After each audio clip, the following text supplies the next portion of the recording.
Délivrez-vous.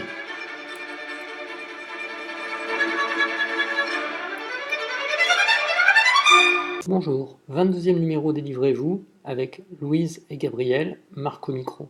Numéro exceptionnellement court, uniquement la deuxième partie avec les conseils en raison d'un souci d'enregistrement. Pour les propositions culturelles du jour avec l'équipe Délivrez-vous. C'est la carte blanche, libre, sans contrainte. Seul objectif, intéresser les auditeurs. Alors, on va commencer par Louise.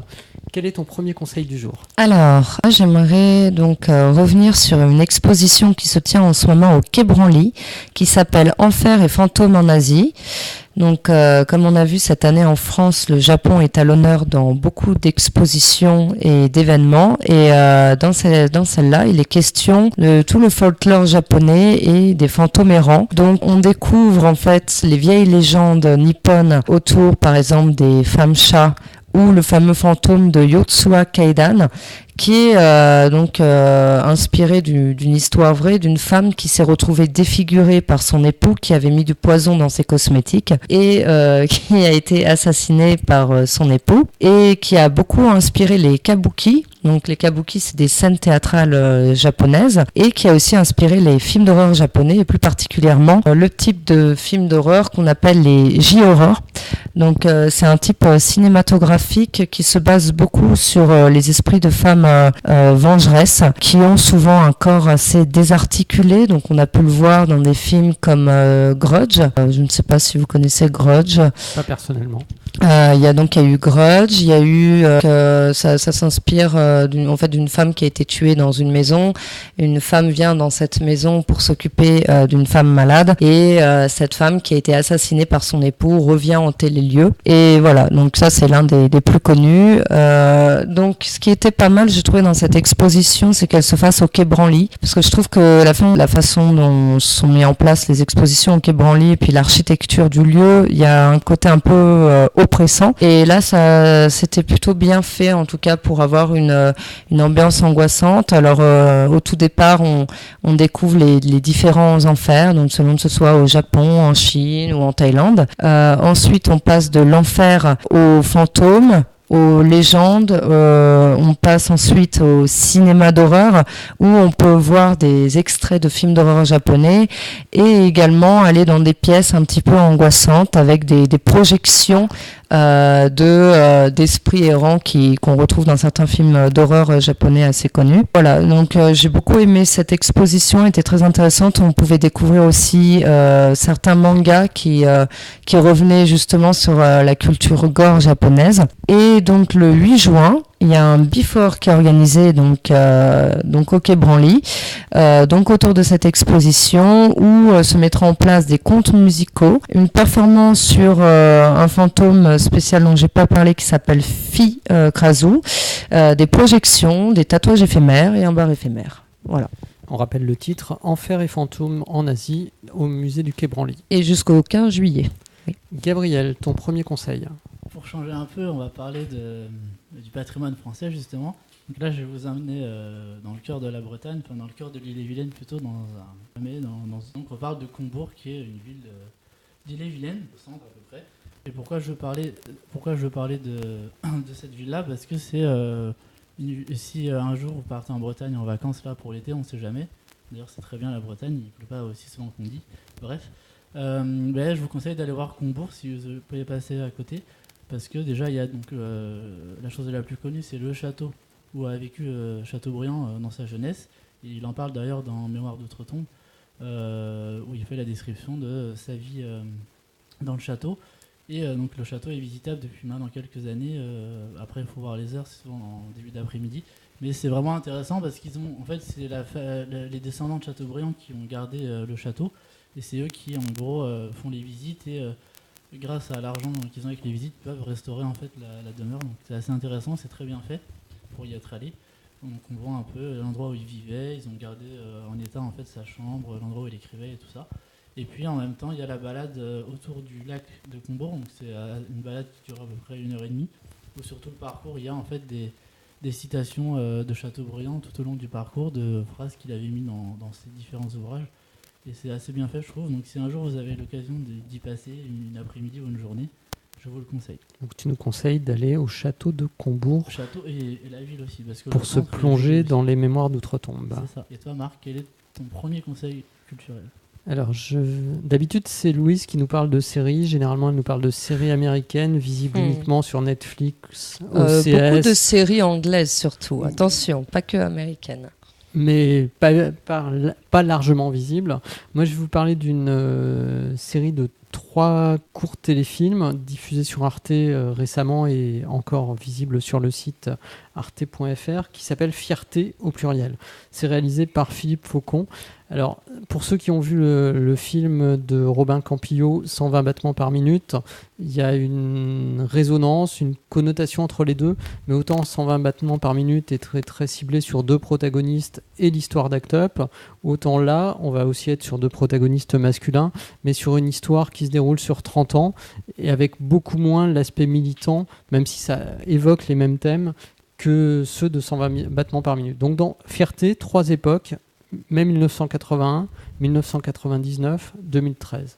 Mai 1981, arrivée de François Mitterrand au pouvoir, dans la foulée, légalisation de l'homosexualité, 1999, vote de la loi sur le Pacs, 2013, mariage pour tous. Cette série m'a semblé assez politique, au-delà de l'histoire des personnages. Donc les personnages, c'est sur plus d'une trentaine d'années, ça va être l'histoire de vie, l'histoire de passion, l'histoire d'amour entre Victor, jeune adolescent en 1981 qui découvre ses goûts et son orientation sexuelle et qui va donc vivre plus d'une trentaine d'années avec Serge d'une vingtaine d'années, son aîné. Donc ils vont se découvrir en mai 1981. On ne sait pas quand, on ne sait pas comment, mais on comprend dans le 2e épisode de la série que Serge a été contaminé par le sida, qu'il est séropositif.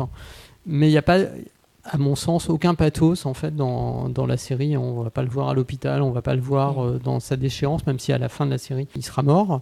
Et puis, à la charnière du 2e épisode, au moment de la légalisation du Pacs, il y aura un projet de vie qui sera surtout le projet de vie de Victor, d'avoir un enfant. Et donc là, il y aura l'adoption d'un petit Sud-Américain. Enfin, il n'est pas dit s'il est Sud-Américain, mais moi, il m'a semblé qu'il était Sud-Américain, qui s'appelle Diego.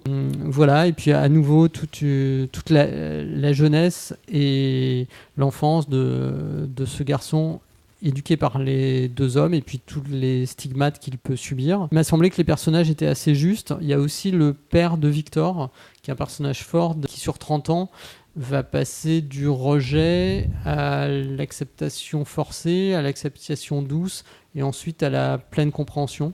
Donc voilà, Fierté au pluriel. Alors je suis pas sûr que le titre, même s'il résonne avec les Gay Pride et les marches des fiertés, soit le titre le plus adapté. Je sais pas si vous avez vu cette série. Non.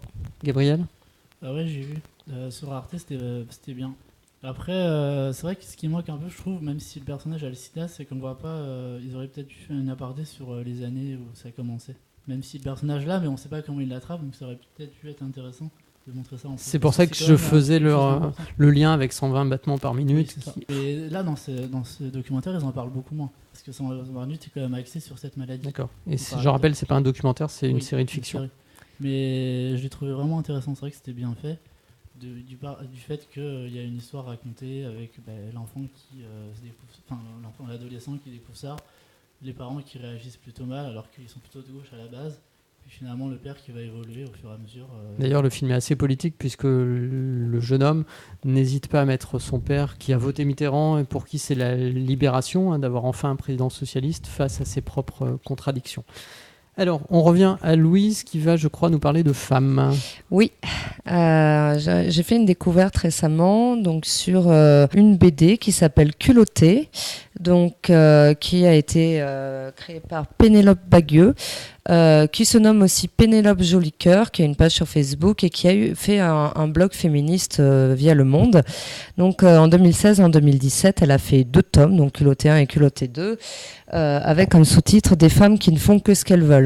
Donc Culottée, ça parle de quoi ? Ça parle de femmes qui ont marqué l'histoire, dont on n'a pas trop entendu parler, donc à part Joséphine Baker, mais c'est vrai que j'ai pu, grâce à ce livre, découvrir autre chose que la Joséphine Baker, Baker avec ses bananes et son jaguar qui disait Me revoilà Paris. J'ai découvert une Joséphine Baker résistante, une Joséphine Baker auprès des luttes avec Martin Luther King. J'ai découvert d'autres femmes comme Clémentine Delay, donc femme à barbe, qui s'est fait beaucoup connaître en France avec ses bars et ses restos et sa barbe, bien évidemment. Annette Kellerman, qui donc a donné son nom au fameux maillot de bain et qui a un petit peu libéré le corps de la femme, où à son époque, c'était très choquant, par exemple, de voir une femme avec un maillot de bain qui lui collait totalement au corps, et elle a réussi à progressivement libérer le corps de la femme sur la plage. Donc on voit en fait des petites biographies sous forme de BD assez mignonnes, assez bien expliquées, bien vulgarisées, qui nous expliquent la biographie de toutes ces femmes, avec pour point commun toutes les difficultés qu'elles ont dû faire face au sexisme, face au patriarcat, et dans différents pays. On ne se situe pas qu'en France, on fait un petit peu le tour du monde et on revisite l'histoire aussi. Donc voilà, j'ai trouvé cette BD très intéressante et ça m'a donné envie de découvrir le blog notamment. Donc ça s'appelle Culotté, c'est publié chez Gallimard. Tu nous rappelles juste le nom de l'auteur ? Pénélope Bagueux. Gabriel, où nous emmènes-tu maintenant ? Alors, maintenant on va rester en France, mais là on va parler d'une exposition qui a lieu au Louvre-Lens, qui a commencé maintenant depuis quelques jours et qui finira début juillet. Donc c'est une exposition au Louvre-Lens sur l'Iran, et en particulier pas sur l'Iran actuel, mais sur les anciens empires iraniens et perses et la civilisation perse. Donc moi ça me parle forcément vu que je suis d'origine iranienne, mais je la conseille pour les gens qui ont le courage d'aller jusqu'à Lens, et c'est bien d'ailleurs que le Louvre soit délocalisé. C'est une très bonne expo. Le Louvre est aussi délocalisé à Abu Dhabi. Oui, aussi, mais là c'est très loin. Mais bref, donc du coup, c'est une exposition vraiment bien sur l'Iran, et notamment sur les vestiges qu'on a pu retrouver de ces époques-là, des empires et de l'évolution en fonction des différents empires jusqu'à la Révolution. Et on voit, on sait très bien que la culture iranienne et tous les objets qui pouvaient être construits sont assez beaux. Et donc ils ont vraiment, ce qui est intéressant, c'est qu'ils ont des collections qu'ils ont récupérées depuis que l'Iran est ouverte. En fait, maintenant il y a des œuvres qui circulent plus avec l'Europe, et donc des collections inédites que l'on n'avait jamais vues encore en Europe et en France, et qu'on a pu amener directement de là-bas, enfin d'Iran, et donc qui restent au Louvre-Lens. Donc je vous conseille vraiment, pour ceux que l'Iran intéresse, et même ceux qui ne connaissent pas grand-chose à l'Iran mais qui sont intéressés par cette exposition, à y aller, parce que c'est très bien fait. C'est assez ludique, ils ont fait ça de façon moderne avec des explications et tout, et ça montre bien la richesse de cette civilisation. Donc intéressant et à conseiller. Après l'ouest de la France, direction le nord-est, à Lens. Voilà, c'est juste parce que c'est là qu'il y a le musée, mais après Lens je connais pas vraiment la ville. Voilà. Mais donc du coup cette expo elle est là jusqu'à fin juin, début juillet. Donc pour ceux qui veulent y aller, allez-y. Voilà, on arrive au terme de ce 22e numéro des Livrez-vous. Je tiens à remercier mes chroniqueurs qui m'ont encore une fois brillamment accompagné malgré les débats que nous avons eus. J'espère, chers auditeurs, que vous aurez apprécié justement le débat et les propositions culturelles. Vous pouvez nous retrouver sur le blog http://culture-tout-azimut.over-blog.com, et je vous donne rendez-vous à très vite pour le 23e numéro, où j'espère Romain nous rejoindra à nouveau. Délivrez-vous, où il sera question de mode. Ça plaira sans doute à Louise. Voilà, ciao, à bientôt. Bon. À bientôt.